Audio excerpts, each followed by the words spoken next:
दोस्तों, भारत सरकार ने श्रीलंका के एक और पोर्ट को डेवलप करने का फैसला कर लिया है और इस कदम के बाद ये लगने लगा है कि पिछले कुछ सालों में जो श्रीलंका भारत से दूर होता जा रहा था, अब उन सारी दूरियों को दोनों देश अपने अथक प्रयासों से भरना शुरू कर चुके हैं। तो चलिए जानते हैं कि भारत ने कैसे एक और पोर्ट को डेवलप करने का निर्णय लेकर चीन को हिंद महासागर में सबसे बड़ा झटका दे दिया है। लेकिन आपसे रिक्वेस्ट है कि चैनल को सब्सक्राइब कर लीजिए, क्योंकि यहाँ आपको डिफेंस, फाइनेंस और फॉरेन पॉलिसी पर वीडियोस रोज मिलते हैं।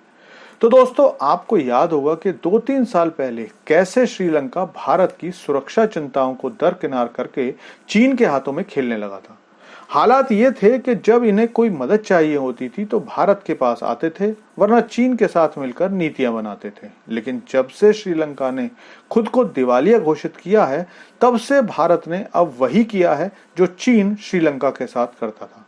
लेकिन एक प्रमुख अंतर यह है कि भारत चीन की अर्थव्यवस्था में पैसा तो डाल रहा है, साथ ही श्रीलंका को खुद अपनी कमाई बढ़ाने के रास्ते भी दिखा रहा है और इसके बदले में श्रीलंका भी भारत की सुरक्षा संबंधी चिंताओं का ध्यान रखकर फैसले ले रहा है। ताजा मामला श्रीलंका के एक पोर्ट कांकेसंथुराई से जुड़ा हुआ है, जिसके रेनोवेशन के काम को श्रीलंका की कैबिनेट ने मंजूरी दे दी है। खास बात यह है कि भारत इस परियोजना के लिए सारा खर्चा उठाने के बारे में पहले ही सहमति दे चुका है। श्रीलंका के नॉर्थ में स्थित कांकेसंथुराई स्ट्रेटेजिक रूप से बहुत ही खास जगह स्थित है।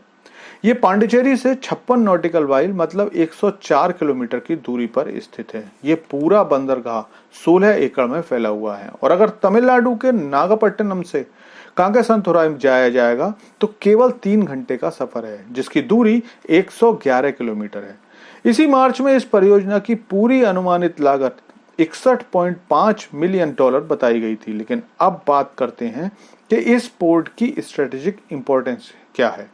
तो दोस्तों, अगर आप कांकेसंथुराई की लोकेशन देखोगे तो आपको पता चलेगा कि इस पर भारत के पहुंचने के बाद भारत को घेरने के चीन के प्लान स्ट्रिंग्स ऑफ पर्ल्स का दुखद अंत हो जाएगा। यह बिल्कुल वैसे ही होगा जैसे भारत ने चाबहार पोर्ट पर डील करके पाकिस्तान के ग्वादर पोर्ट की हवा निकाल दी थी।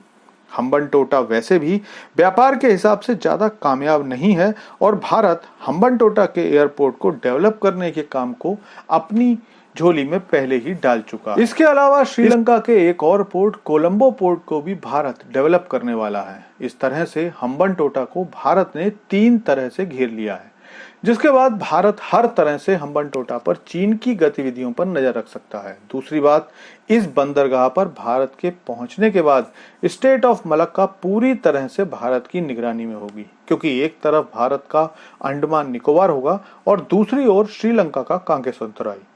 इस एक पोर्ट से भारत के हिंद महासागर क्षेत्र में खुद को मजबूत करने के प्लान को मजबूती मिलने वाली है। लेकिन इस बारे में आपका क्या विचार है, कमेंट करके बताइए। Thanks for watching video.